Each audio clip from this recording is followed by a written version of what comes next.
Yet another opportunity for us to meet and interact right here on CAC TV. This is Transforming Families, and my name is Faith Kaulu. Always such a pleasure and an honor to have you on board, to have very insightful discussions that ensure that our families are transformed. Now, with me today, our very amazing guest. Right next to me is Reverend Edward Karanja, who is a minister with the Presbyterian Church of East Africa, as well as a marriage and family therapist. Thank you so much, Reverend, for being here today. Thank you very much, Faith, for inviting me here in CAC TV and this Transforming Families program. Sure. And like we always say here in Transforming Families, Yeah. Stable families for a stable society. Sure. Thank you. Yeah, and at the very far end is Professor Catherine Gashuda, who is a counseling psychologist, as well as the director of the Kenya Institute of Business and Counseling Studies. Thank you so much, Prof, for being here today as well. Yeah, and for our viewers, always knowing that we need to continue with the work of building our marriages and families.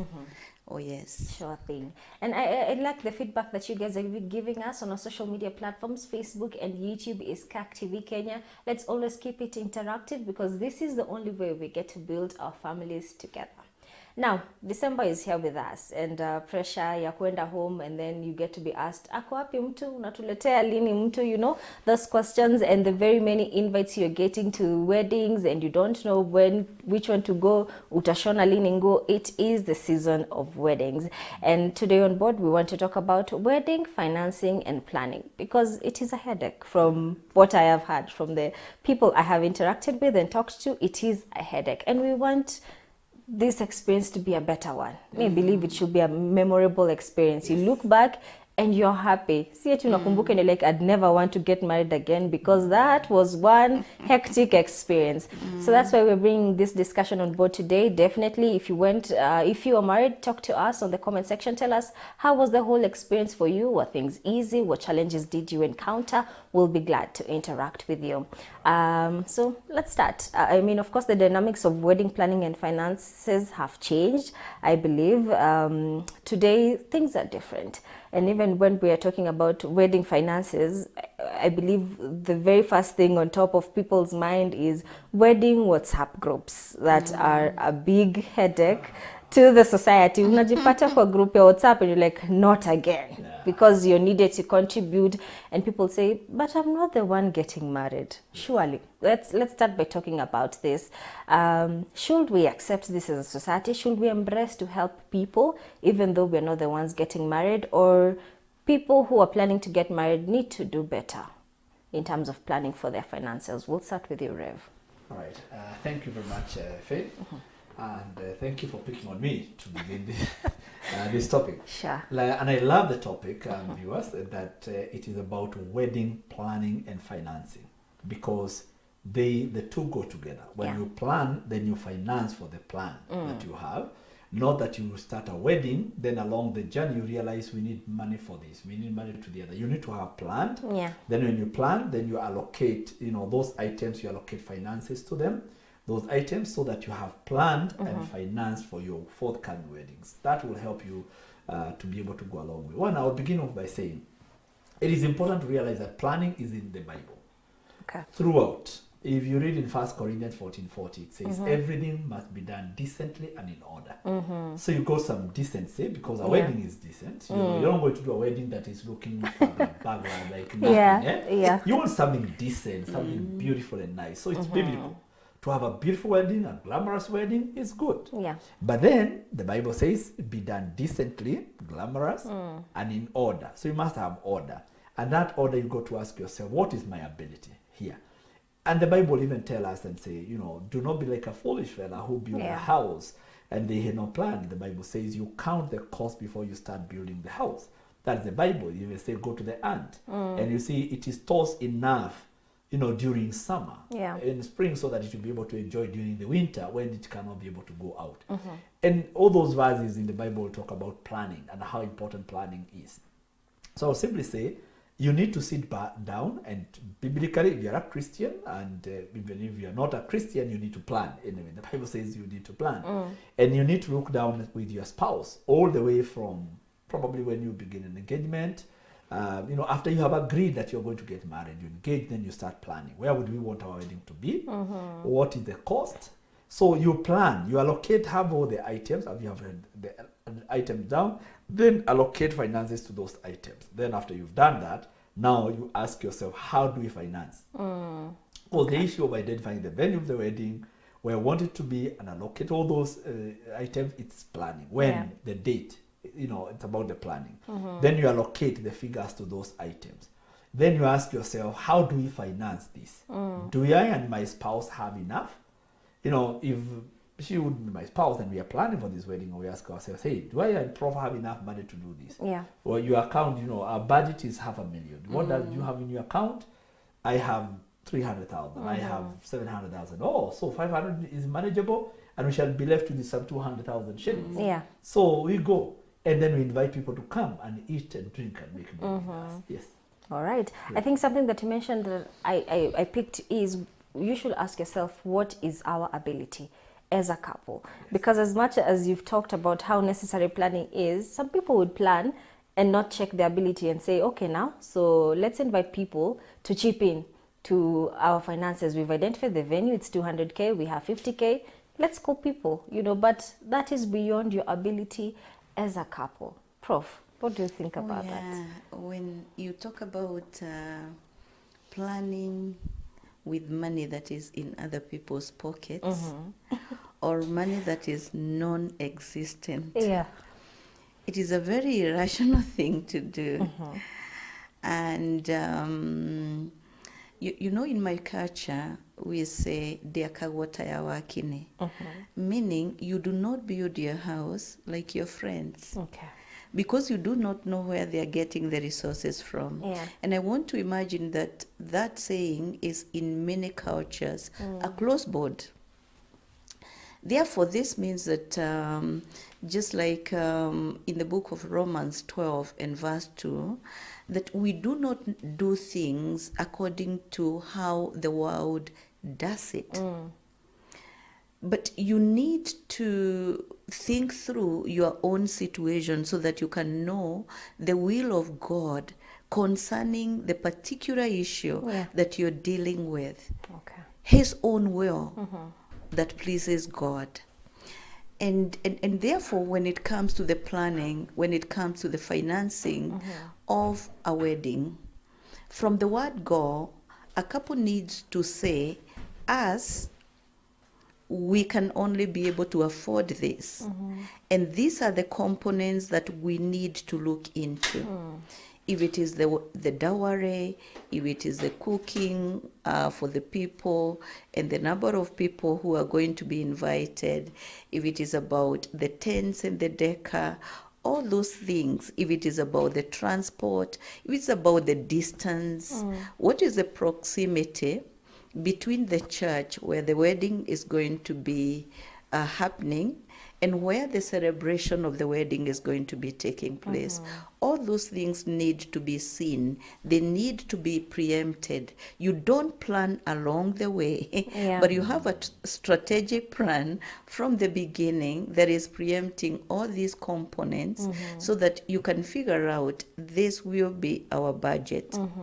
We have even seen weddings which do not cost people a lot.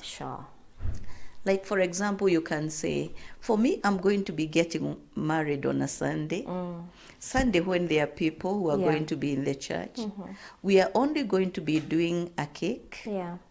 We can even borrow a dress and buy whatever little things that we can do.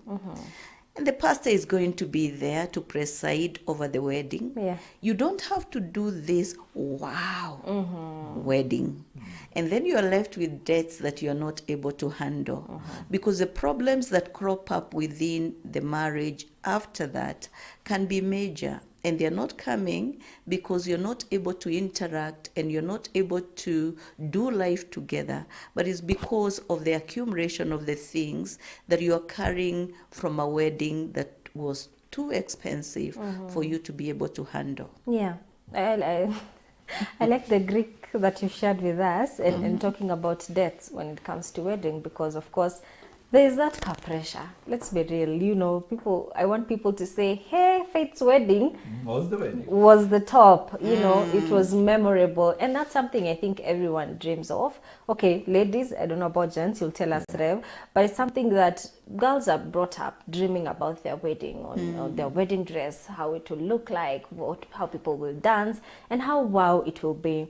But then again, you need to look at your ability and realize, okay, let me just do a Sunday wedding and let's have people and let's just cut a cake, you know, and that's okay. And I think even when we're talking about wedding planning and finances, something I'd like our viewers to know is that we're generally talking about any other wedding, not just a Christian wedding. When we're talking about planning, I mean, even if it's an Islamic wedding, Hindu wedding, I believe all this need planning, proper planning and financing. So we are talking about that, but of course we'll make reference to the Bible because we are believers and we are Christians, and that's what we know and go by. You talked about debts, and Rev, let's talk about taking a loan to finance a wedding. Thank you very much, Faith. I'm so glad that when you talked about when you plan for the wedding, ask your spouse what you have. You Yeah. know, do you need to involve other people in it? I'm so glad you asked Prof first, because I was starting to get hot on the inside. Because I was starting to get agitated. So I'm glad Professor was able to first of all bring cooling moments. Because now, Faith, I think I can be able to put it a little bit easier before I come to borrowing Sure. for that.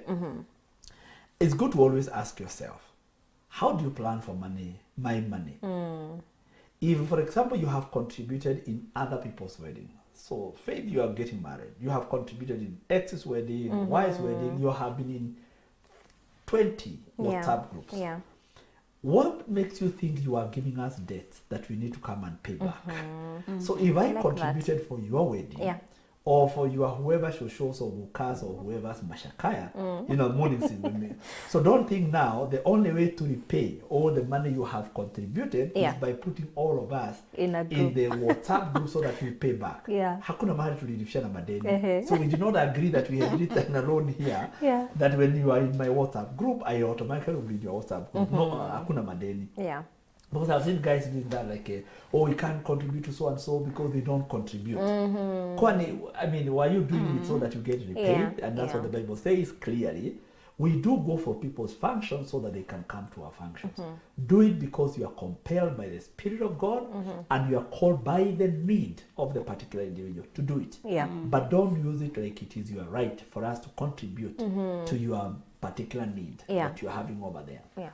So say, it is bad manners. And I don't think I have any other way of putting it. It's bad manners when you're going to get for the ratio.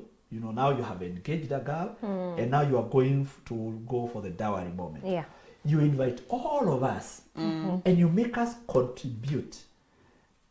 You know, it's like we are contributing kutolea mahali mke wako. Yeah. Kwa hivyo ni mke wa fundraiser, ni mke wa harambee. Yeah. Sasa huyu mke wa harambee atakuwa anatushughulikia wote kiharambee. You know, because What? so I should walk into this home also and demand a cup of tea because I contributed into getting you to this house. Oh, and that's why even in the traditional way, when I wanted to get married myself, and the first thing my grandfather told me, it is like you got to tell me how much you have before we can go to that girl's place. So tell me how many goats you have so that I can add up to that. It's not forming a WhatsApp group here and you have none. And you see the budget 500,000. Mwenye harusi, the groom himself, kwa mahari, oh my 10,000. goodness. Yeah. You know, 10,000 and it is 500,000 budget here. Yani sisi tukukontributie tukuletee bibi kwa nyumba, wewe kazi yako ni mwenjoy na sisi ndio tulilipa. That is it, it is that's what it is, bad manners. Yeah. Then you hear someone, you know, you're busy telling us, me, I want my wedding, you know, I want it to be in this place. I want to go for honeymoon, God knows where. I want it to be carried by a limo. I want, you know, very expensive. Yeah. Lifestyle yako mwenyewe, it is very low. When I wanted to get married myself, and I know I'm old school, guys. It's okay, I understand I'm being old school. Yeah. I borrowed cars did not hire a single car. So he borrowed. Please, mamake so and so, babake so and so, I have a wedding, give me a car. Among all the borrowed cars, which one is more glamorous for the bride? Ni hii. Yeah. Now you find guys saying, mimi nataka harusi yangu iwe ni Prado za white, iwe ni viti zote za yellow, Yeah. iwe ni tukutuku nini, na hata baiskeli una. Yeah. And the fella saying that even finances they don't have, cut your coat according to your size. Like what she said in her culture, that you don't you cut your coat according to your size, and you don't build your house like your neighbors. Find them coping skills. What is it that works for your particular situation? Yeah. Then once you know what works for your particular situation, go for it. If I cannot afford a meal, and by the way, personally, that's my life. If I cannot afford a meal in an expensive hotel, I'll walk down the streets, enjoy a simple meal, and that's it. If I can afford a meal in a good hotel, Yeah. I go there and I eat. Not a place whereby I get you guys, I'm like, hey guys, girls, can we go have a cup of tea? Yet I am like, bill imefika, nasema hey tugawane, na ni mimi niliwaambia tukakunywa chai. Yeah. Yeah. Because you have go to a hotel that I can't afford, and I am the one who called you to an offer. You know, you have these friends sometimes who really can be very irritating. Yeah. Hey, hapana tusiende hivyo, ni vizuri tukule kanyama, kuna kanyama kazi nimepiga simu nimewekesha kanyama. Tunaingia unatuambia tubaje. Ni wewe umetuingiza kwa shida ya nyama. Mimi hata Haiko kwa mpango. haiko kwa mpango, labda mimi nakulanga mara moja. Umeniwekea gharama siku nayo. Yaani ni kama unataka nyama, tuachane kiroho safi, Enda ukule nyama. Sorry for deviating. Back to the question. The question ilikuwa wewe ulinikasirisha kwa mambo ya fundraiser za hapo. Pole sana. Yeah. The question was, should you take a loan to do To a wedding? finance a wedding. For me, it's a loud no. You know, Prophet said it in other words. But I would say it's a loud no. Because it's a wedding you're doing. It's not an investment. And when you do a loan for your wedding, you start looking at your wife or your husband as an investment. Yeah. Because you are the lady. You have taken a loan to do this glamorous wedding. This guy comes into the house and he's such a disappointment. You are like, na nilichukua deni, you know. Unakumbuka mwisho wa mwezi unakatwa shilingi 5,000 iende ikalipe deni. Yeah. Na ule mwenye anasababisha ukatwa 5,000 ikalipe deni ya harusi akuongeleshe. Okay. Yeah. You are a gentleman ulichukua loan ili uende ukaoe. Na Yeah. ufanye harusi ya kututisha. And whether hakuna mtu ulitisha, ulijitisha tu mwenyewe. True. Yeah. Ufanye hii harusi. Now you are doing this wedding. The lady mwenye alifanya uchukue deni uko kwa nyumba, unafika kwa nyumba akuongeleshi, hajapika chakula. You even go for like a week no conjugal. You know, no even love making, kwa sababu usimsumbue. Yeah. You know, ni nini unanisumbulia hapa? Ukikumbuka kwanza anytime anafanya anything wrong, na ni mwisho wa mwezi pesa unaangalia 7,000 imeenda kulipa deni ya kuoa. Yeah. So me, I would simply say it's a big no when it comes to taking a loan to do a wedding. I'll be like, please, please, please, budget with what you have. And me, I would even say, and that's something that I have seen people doing, you do a budget. When you do the budget for the wedding, you have been saving for the wedding. Yeah. From the moment you decide you're getting married, you've done the courtship, you're in an engagement, you have 1 year probably to the wedding, start saving. Yeah. We'll need a wedding of 300,000. How much can you be saving for per month? How much can I be saving per month? Yeah. So hiyo yenye tunaweza save kila mmoja wetu tuanze kusave ni 200, yes, hiyo. Let's call a committee to help us organize or plan for the wedding. Organize. If the committee contributes, it becomes faida kwenyu. You see already you had budgeted your 100,000. Committee imekuja imesema wacha tuwasindikize. Kwa si ati lazima ati kwanza mnapoamba knock off, you know, percentage met 20%, remaining. Committee ikija iwa contribute 50K or even more than what you had planned. Don't change your plans. All right. You have some money that now you can save to begin your life. Yes, but don't say like, we have budgeted for 100K, the committee has contributed another 100K, now we have 200, so sasa tupeleke kila kitu yenu. Juju.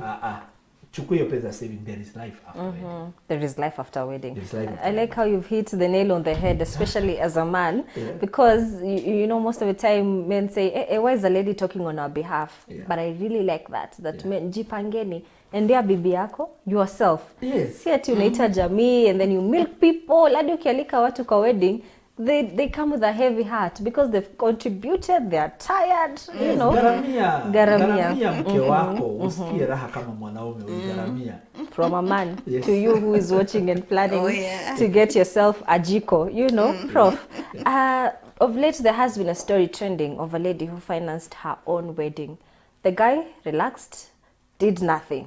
So the girl bought the ring, the engagement ring, the wedding ring, the gown. She financed everything.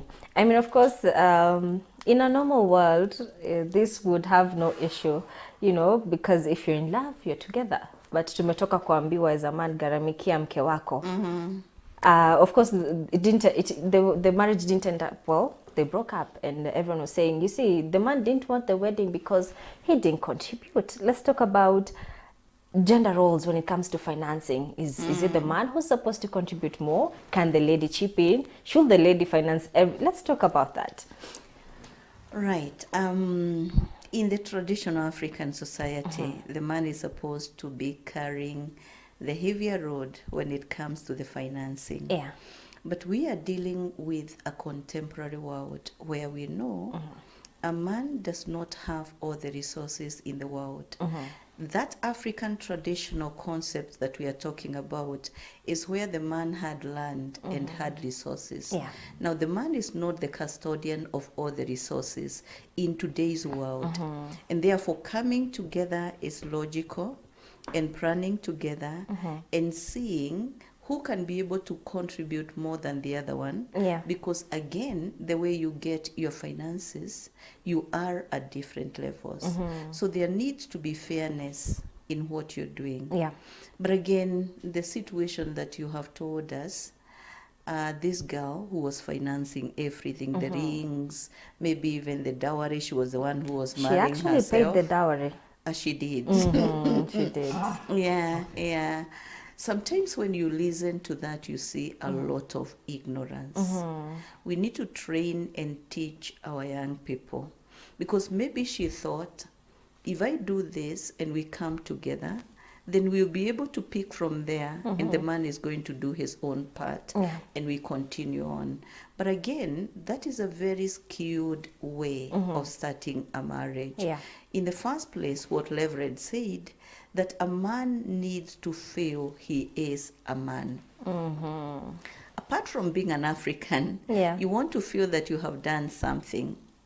And that is why I said, when I was contributing in the beginning, if you do not have money, can you now say, let us go to the church or let us go to the mosque and let us marry the way we are? Instead of creating a situation that is going to be too costly for the marriage to survive. Yeah. In this particular case, the girl was alone, financing the wedding and the plans for the wedding and not involving this man. And just like you have said, the wedding or the marriage broke down. Simply because they were not together. We may not know a lot of details about what made the marriage to break.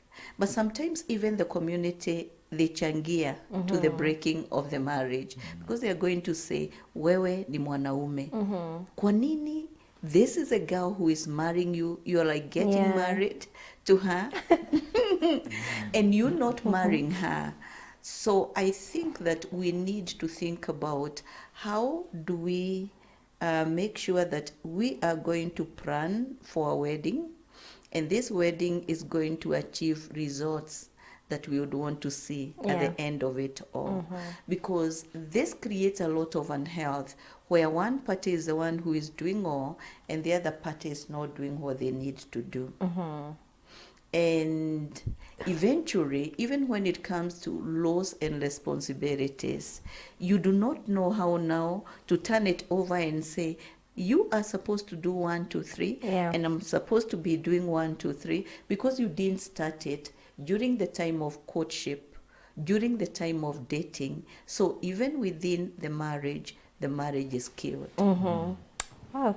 And I think when it comes to even wedding planning and the excitement that comes with it, men have been blamed, let me use that word, a lot for just being relaxed. You know, a lady will go all out, she'll buy a wedding gown, an after party dress, she'll buy honeymoon dresses and whatever. But a guy, you rarely hata maybe you have new socks, it's magical, Neelish. He's special, you know. Yeah, this one has new socks. Yeah, well, you've got yourself a man. Rev, I mean, mbona kuna kwanga na hiyo? Ladies go all out, they do things, they make their nails and hair and makeup. And the gents, kinyozi tu na suti yenye sometimes ni bibi amemwambia hii ndio unavaa. Oh, yeah. Why? One, it's natural for the men not to feel like they really want to be glamorous. Okay. You'll hear even the Bible says the beauty of the hair. You know, the lady's hair is the pride of the man. Yeah. Nowhere does the Bible talk about the good looks of a man being the pride of a woman. Of a woman. You'll hear about Queen Esther and how good she looked before the king. You don't hear anywhere the king going to look good. Yeah. Or the man, you know, grooming up. You know, so grooming to a man, it is traditionally is not there. Okay. Even in the Bible, you don't hear it as much. It is something that we have tried to acquire, and that's why when you, as a man, you're looked into like umeweka hata clear kwa makucha, makucha zako umeziweka clear, umepakapaka kidogo. Guys start wondering what's wrong with you. They even say una umama. You know, yeah, true. Like if you go to the salon and you do the pedicure, you know, ukaoshe miguu. Yeah. Many men will look at you and wonder, how are you seated in the salon having your What were you doing? What were you doing? Yeah. Kuoshwa miguu, miguu yoshwe aje. Yeah. Ati itolewe dead skin. Dead skin ni nini hiyo? Yeah.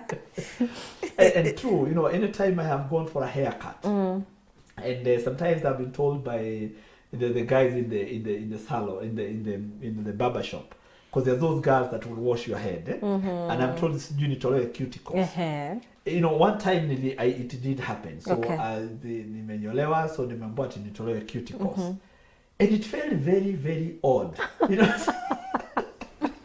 The only time it happened, it's very, very odd, you know, that girl, you know, cutting the cuticles. I'm like, I've always done these things in a nail cutter myself. So, and I told my mind, it even made me leave that kinyozi. Okay. I stopped going to that kinyozi. Because next time I go, they will ask to do the same. So the most kind way was to change the kinyozi, go to another kinyozi.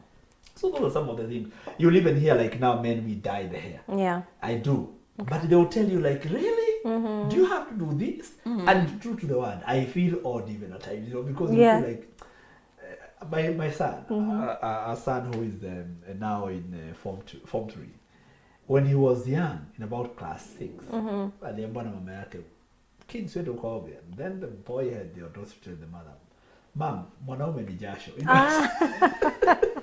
Oh yeah. Yeah. So the issue of the grooming is not very natural for the man to do. It isn't. For the ladies, it is. Yeah.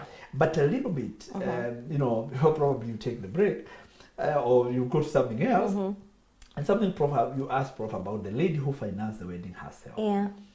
It is good to realize that in today's world, things are different.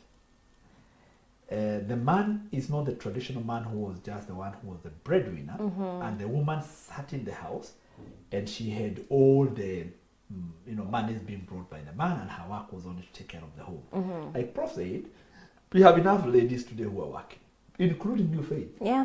Here you are. Yeah, I am. In this studio, you are working. Sure. Including Prof. Yeah. She's working, so both of you are not the traditional ladies. That sat in the house and waited for the man to provide. Yeah. So this lady, even as we planned for the wedding, you remember when you talked about the planning, as we began in the beginning, we said, you sit down, the two of you. So it is Faith and Edward getting married. We sit down and we plan and say, our budget is 100,000. How much Faith can you contribute? How much Edward can you contribute? It is not about one individual, you know, contributing, unless probably it's only one fella who is working. And it is very dangerous for that one fella to be the only one working if it is the lady. Yeah, okay. if it is the lady. If it is only the man working, then it's okay. Because God's order, the man is a provider. The woman is never the provider. So if it is only the woman who is working, I almost wonder, why does the man want to get married? Why do you want to get married if you cannot provide for this lady here? Yeah. If along the way ufutwe kazi wakati umeoa, that's understandable. Lakini hauko kazi, hata vibarua ufanyi, hata haulimi, hata ufanyi kubroke mahali, wewe umekaa nyumbani hauna kazi kabisa, ni mwanamke anafanya kazi 100%, wachana na ndoa. You cannot take care of yourself. How will you take care of somebody's daughter? I'm sorry for being blunt here, but seriously. Yeah. How can you be unaoa nini? So this lady, financing everything was wrong. I don't know why she did it. I will only want to sit down with her. I will not want to condemn her or otherwise, because you do not know whether she was only doing it for herself. Yeah, okay. Because even buying an engagement ring, are you engaging yourself? You see, you get engaged. Yeah. So unless you sit down with her, you talk to her, you cannot understand what pushed her to that level. Whether it was like a self-actualization, like one day I'll do a wedding. And all she needed is to have a white gown, walk down the aisle, fulfill that part, get a baby, then kick the guy out.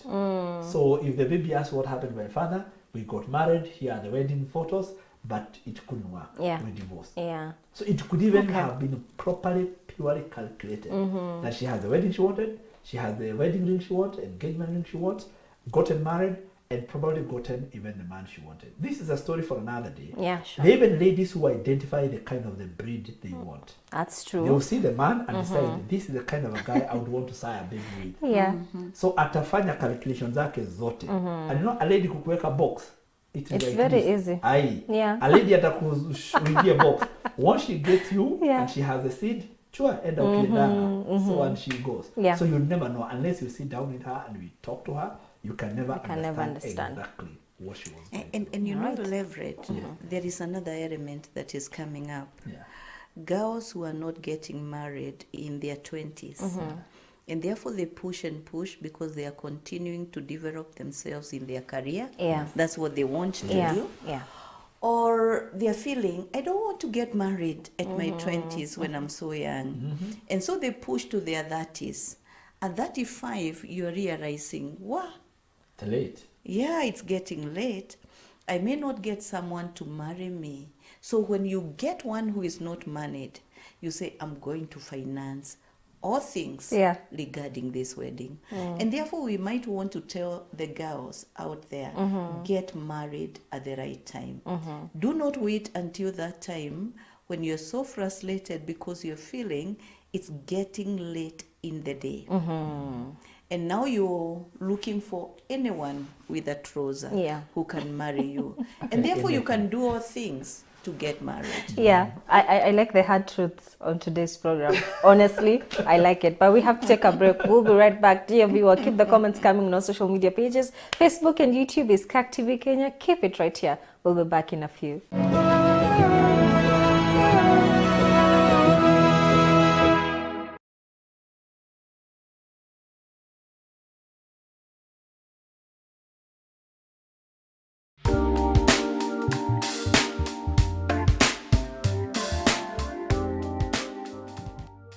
PCEA Ongata Booth Girls High School of Excellence is an outstanding girls boarding high school ideal for learning.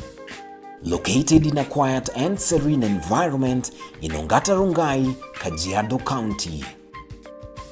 The school aims to produce highly qualified students who will be readily admitted to world-class high institutions of learning and graduate into outstanding citizens of integrity. Our school is an excellent school which has all the facilities. We offer quality education in conformity with the Ministry of Education. We have very professional teachers. The main reason to have this school here is to empower the girl child here around this area, nationally and even internationally. Founded and grounded on Christian values, discipline is one of its fundamental values. We emphasize on Christian values, and our children, when they are here, they can access our church, which is just across, and we have a pool of things that they do when they are here, and we emphasize on discipline. The school boasts of modern state-of-the-art facilities such as spacious classrooms, a well-equipped library, science and computer laboratories, a dining hall and a modern kitchen with a robust feeding program.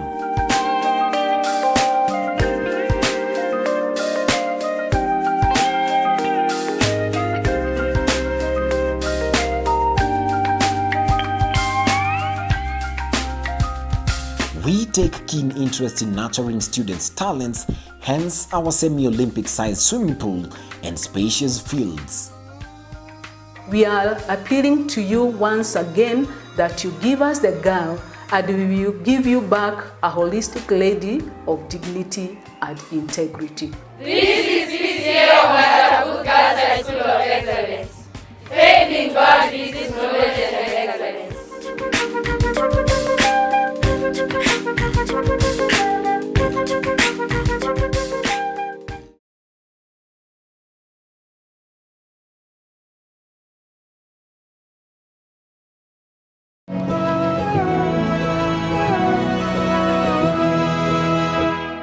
All right, welcome back and thank you so much for keeping it right here. Now, today we are talking about wedding planning and financing.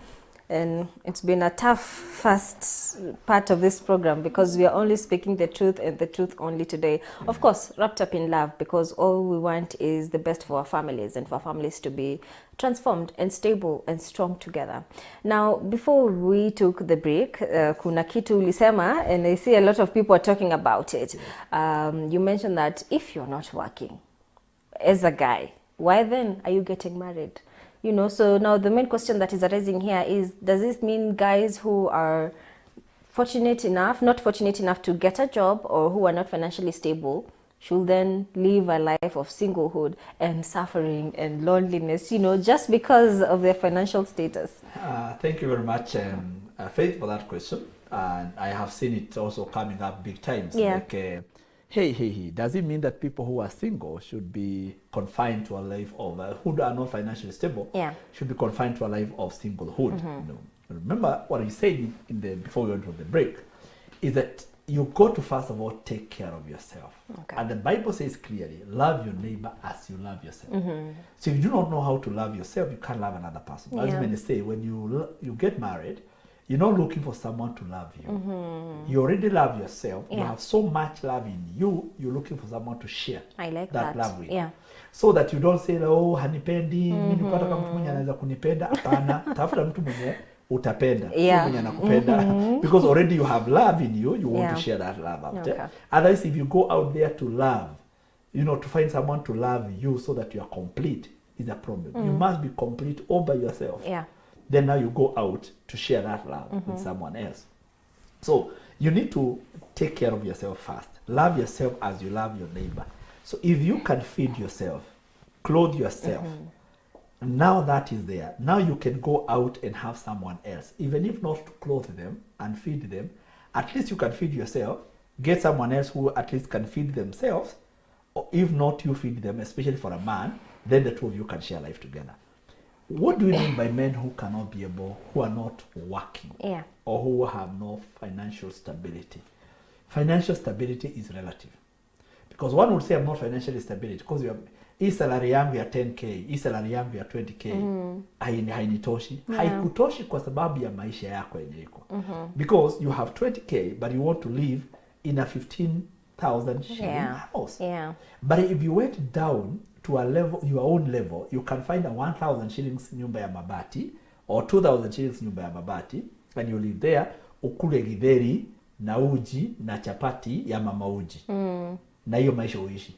But kwa sababu unataka kwenda kupeleka girlfriend Java, ndio unataka kupeleka art cafe, huko ndio unataka kwenda kunywa kahawa, that's what you're saying, hii pesa haitoshi.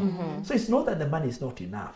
No, it is because of the level you want to live. Unataka kuishi maisha yenye si yako. So financial stability is relative, because even if you are, whatever salary you have, you can still manage a family. Whatever the income that you have. Hauna kazi. What is the kind of a job you're telling me hauna? Where are you from? And I wish I would have one-on-one with you, depending on where you are from. Are you from the village? Ulimaliza degree, uko kijijini, unasema huna kazi. We went with my children to a place called Kapcherop at the South Center. Meet a guy here who was at the University of Nairobi, look for a job, did not find a job. Akona kioski ya kuuza mandazi hapo Kapcherop town, mandazi yenye ya shilingi 10 na chai ya shilingi sijui ngapi.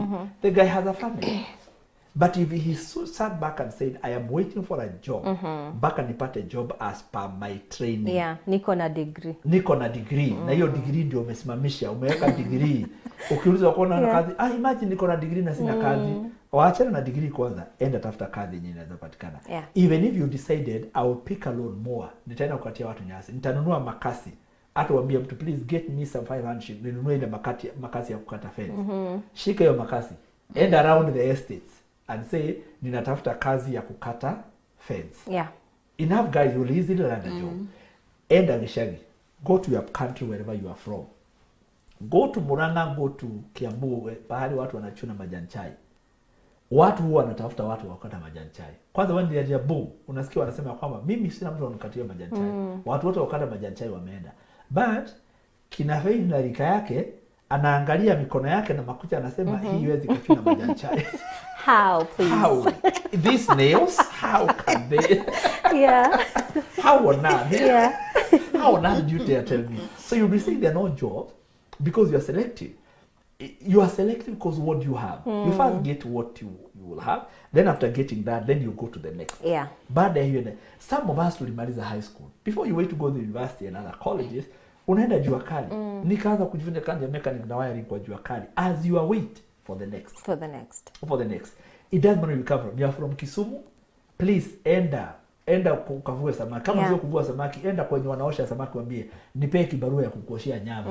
Baada wamemaliza kuvua samaki uoshe nyavu. Yeah. Lakini wewe will tell me mimi na degree yangu nikaoshe nyavu na vile kwanza huwa zinanuka. Now that selective mentality is what we need to get out of our way, especially for young people. But sincerely speaking, kabisa, kama vile tumesema tuambiane tubea nako, sincerely speaking, wewe mwenyewe hauna nyumba ya kuishi, hauna chakula, mavazi ni mama yako anakupea, Yeah. na ni mwanaume kabisa, umeenda kuoa, ina maana gani? Chakula unapewa, nguo unapewa. Sasa bibi akuje naye apewe chakula na mama yako, alafu muende mjienjoy mpate mtoto. Nani atakulipia maternity? Nani atakulipia bibi yako chakula na watoto? Mtoto? Nani atakusomeshia mtoto? That kind of a irresponsibility with some cheap arguments, no. Hata si Biblia. Yeah. Biblia atailiambia Adam and Eve. Eve was told, please follow that guy. Let him go and feed you. Yes. I think we need a moment of silence for the truth. For the truth to settle in, please. Because you've hit it hard for the guys out there, for the men. Do something, let opportunities find you there. Amen. Doing something and being busy. I love what you're putting in faith. For the ladies, let's hit the ladies hard now, Prof.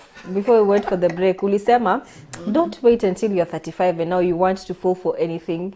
There's a lady who came out recently and said, I turned down a lot of proposals in my 20s, now in my 30s, and there are none.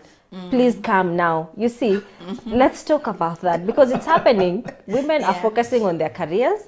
They get financially stable. They get on high places and they realize it's lonely. No one is coming knocking now. Drop the bombshell.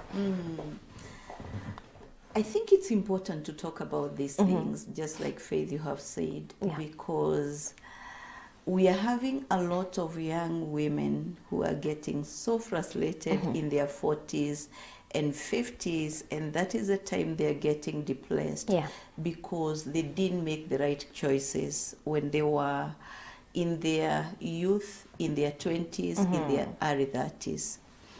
And we are in a new culture, and not the culture that was there before, where one could wait and until someone is coming to you and you are saying, I don't want to get married. Yeah.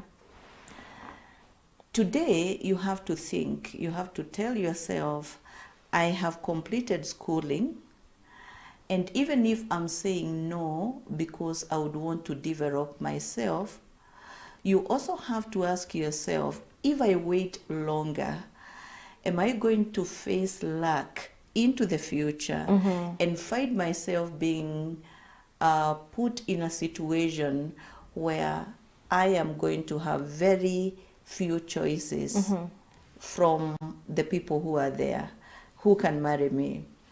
So to the young ladies, my experience in working with young ladies is we are losing a lot of chances, or you're losing a lot of opportunities. And time is now when you have to tell yourself, after you complete your college education or even your university education, you can now decide to settle. Yeah. And again, young ladies, they would want men who are moneyed. If a man does not have money, then you're not romantic enough to be married. Yeah. And this is something inaangusha wanawake sana. Because you are choosing a person who is married, because those that can provide for you in the way you would want to be provided are settled. Yeah. And unless you would want to become a second wife, and many of those men, they do not want to take you as a second wife. They would want you to be a mpango wakado. Yeah. And that is finished. Do you want to be that? Do you want to be the mpango wakado? And when he's tired with you, he walks away from you. So it is high time that young women, you realize, start from low. Start from down there. Yeah. With this young man who is getting 10,000, who is getting 20,000, who is working. Yeah. Whatever work, just like Leverett has said. Is it that you'd want to lose maize, and that is where you'd want to start from? Even with your degree, because you haven't gotten work, he has started from somewhere. This is a person who is willing to work, and this is a person who is willing to grow together with you. So for young ladies, be realistic. Do not make decisions that are going to affect you later on in your life. Yeah. Build together. Build together. Because even the the journey together. Sure. Because even the married guy you're going for started down somewhere with the wife. And now he's married. So you're thinking, I want this guy because he can treat me better. But he started somewhere with someone. So this guy who's doing a very small job that you think, he can't bring me flowers every week. Start there with him, build together with him, and rise together. Yeah, and no faith, just to add upon what Prof is saying. Yeah. Build up together with this guy. Because men have a way of respecting women of means. When you are, like the way the ladies say that romance and money are intertwined. There's no romance without money. Without money. Yes, no romance, no money. No money, no romance. Yeah. That's how ladies would say. Yeah. When you are a lady of means and you meet a man, the man respects you. He doesn't look you down. He looks you parallel. Okay. When you're meeting a guy, if he is driving and you almost meet him driving, there is a way there is almost mutual respect there. But when he is driving and you are, coming in, God knows like how, then it's very different. Yeah. So when you go to this guy that you think is so stable, he's rolling in a machine and you're here walking, that guy will not respect you as well. Yeah. Very few cases a man will respect you like that, because you will meet at his terms. Utashinda hapo kwa stage umemgoja, anakwambia, I had to do office, I had to run this, and he will talk big, and you will feel so little, and you wonder like, guy, what kind of, who am I here, So even when you go finally to be together, even if he was to take you to be a mpango, mpango is just a mpango, atakupanga. Sio umpange, you are a mpango, na yeye anakupanga hapo, ukae mpaka wakati nitarudi. Na unajua mikando, hiyo anaweza kuwa na kando ya left, na awe na mpango mwingine kando ya right, na awe na kando mbele na kando nyuma, kwa ni kando. na ni mpango na ni yeye anapanga. So remember when you are mpango ni mpango, sio unayo unapangana. Yeah. And it's very hard for a guy. Unapanga Wako kila mahali. kila mahali. And you know when he's a guy of means, he will pang all of you guys. You have no reason to complain. If he's paying your rent, he's doing stuff, you can't complain. He will come to you when he wants, when he has time. But when you begin with a guy, wewe mwenyewe unatembea, yeye anatembea. Mnaenda kwa stage pamoja. Mnafika mahali mnaenda pamoja. You start growing and picking up together. There is mutual respect. It does not matter what I will be today, where I will be today. Yeah. Because I began with my wife when we would meet at the bus station. Pale Baraka tunakutana bus station pamoja. Yeah. Pamoja bus. Yeah. Chua tunaingia bus tunaenda. Hata motorbike. Hata hakukuwa na motorbike. There were no bodas. A bicycle. Yeah, we used to walk long distances. The motorbikes were not around. Yeah. Apart from now Western Kenya na Mombasa. Nairobi na huku Mpeketoni. Nairobi hatukuwa na hizo, ni mtembee mpaka penye mtapata matatu. Na pesa ya taxi hatukuwa nayo. Yeah. Now I look at your generation. I had like a girl told me the other day, I was telling her, it's not must to get a guy who has a car. It's like, if he loves me, atafanya bidii kiasi. Atafanya bidii. Okay. Yeah, hapo atajaribu tu apate hapo Atajaribu, gari. I'm like, you don't need to be in a car. You can begin renting as Yeah. gari ni nzuri dada. You know, that's the gari. Gari ni nzuri. Gari ni nzuri. Ati mpaka ukipiga dust kwa barabara, hii sina story. Yeah. Your story. But I will tell the girls, because as Paul has said, don't wait and waste your 20s. Yeah. At 30s, you'll wonder where the guys went to. If they are already stable guys, they're either in a stable relationship or they are married. And if you're still down there, it will be hard for you to be able to meet at par with those guys. Yes, but back to what we were saying, plan for your wedding, Yeah. plan for your marriage, wedding and even marriage, finance, and release finance within your means. Yes. Don't finance with the people's money. Money that is in other people's pocket. Yeah. Thank you. My goodness, it will be a disservice for us to end this program without Really? asking a very important question. After the engagement or after the ratio, is that now a guarantee that people should start living together? Of course, now this is according to Christian and biblical standards. Or do they have to wait for the white wedding? We'll start with you, Prof, then we get to hear from Please. Reverend. After the ratio, do they need to go and stay together? Yeah. If they do, they are still cohabiting. Okay. Yes, they have gotten the license, the traditional license, they can go and settle. But from a Christian perspective, there is still one hurdle for them so that they can be able to settle. And many a times when people hurry, they do not really think through the obligations and the demands within a marriage relationship. And there is no hurry. You pace yourself towards your wedding, towards your marriage. Yeah.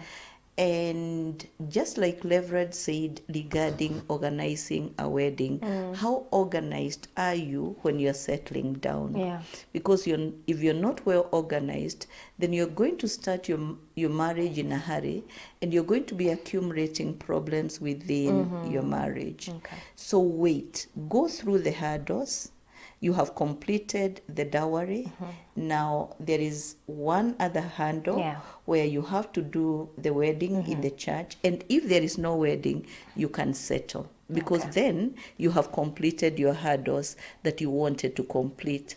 But if you want to do a Christian wedding or a Muslim wedding or a Hindu wedding, then you have to wait for that to happen. And then now you can settle. And you can build on that.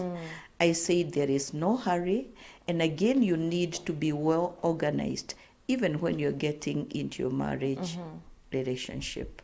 All right. I think I like that answer. Yeah, that's satisfactory. Yeah. And I agree that even after you have done ratio, what the Kalenjins will call the coito, Yeah. and you have already done the coito, and the parents have given you the blessings, I think it's still very important to ask yourself, what kind of wedding would you want to have? If you want to have a 100% traditional wedding, and you have done the ratio coito, then go. But if you choose to do Christian, Muslim, whatever, wait until that time. However, I know there are people who will ask questions, because I have encountered this a lot in my counseling in therapy sessions. How do I know whether the girl I am marrying has the ability to even make love? How do I know whether the girl that I'm marrying, is not bisexual? How do I know whether the man I'm marrying can rise to the occasion? Not only that, how do I even know whether the man I am marrying has a sexual organ? I'm trying to look for nice words because I'm on TV.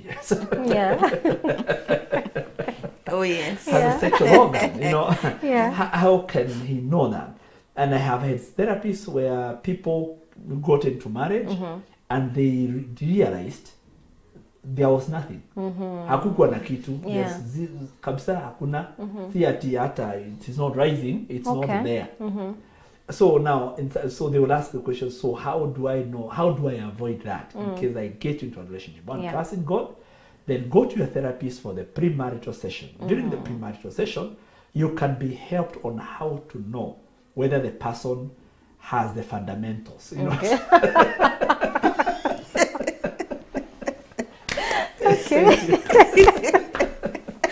Wow, I think in case you're watching this and you'd like for Prof or Rev to take you through the premarital counseling classes, reach out to us at AFE. At AFE, I believe. So, of course, reach out to us, leave on the comment section or in our inbox, throw us a message, and we'll connect you to either of them, and you'll get to know whether your partner is okay. Green light for you to go ahead with the wedding. As we come to a conclusion, I think this conversation needs a part 2 because there's so much more on planning we haven't touched on. We've dwelled so much on financing, which is also important, and I'm glad we've had the discussion. But as we end today's program, I'd ask each one of you to just mention a memory you remember from your wedding day, something you look back at and it just brings a smile to your face so many years down the line later. Who'd like to go first? I don't mind going first. All right. I planned the wedding within my own means with my wife. Yeah. She financed her clothing. I financed the rest of the wedding in terms of the wedding, the food, the vehicles. But in terms of borrowing vehicles, some came from our side, some came from my side. And one of the things that I remember clearly is that by the time we were finished to plan for the wedding, the money we had, plus the money the friends gave us, we had a balance. Like we had more money by the time we were getting to the wedding than the money we had when we began the wedding. Yeah. Because we did it simple, it never bothered us, so we began the relationship on a very easy side. I don't know whether I want to say this here, but immediately after the wedding, we bought a small piece of a small shamba. That finally became a very big thing to us in the future. So I always remember that by living within our means in the planning of the wedding, we were left better than when we began. Wow, that's encouraging. Wow, Yes. good to hear that. That's so encouraging. Right, our wedding was simple, very simple indeed. And let me talk about something I didn't like myself. All right. Because guys went to fuel in a fueling station. And so people started telling each other, if you want petrol, then you can go and fuel in that petrol station. We had to pay for that. It was not Gilbert, it was not my spouse who had told them. Yeah. But just how people tell each other, and something come out from nowhere. Yeah. And it was a lot of money that we had to take care of. I think some of those things need to be looked into so that you can make sure the people who are manning your wedding do not throw you into a confusion where you're going to be taking care of costs that you did not plan for. Wow, thank you as well for sharing that with us. I think this has been such an wholesome episode. I really enjoyed it. Dear viewer, leave your comments with us, any questions, because as I said, I think we need to do a part 2 of this probably in January, because we still have people who plan their weddings in January because they believe it's a low season, things are a bit cheaper. So we'll look into that, God willing, next year, which is very soon.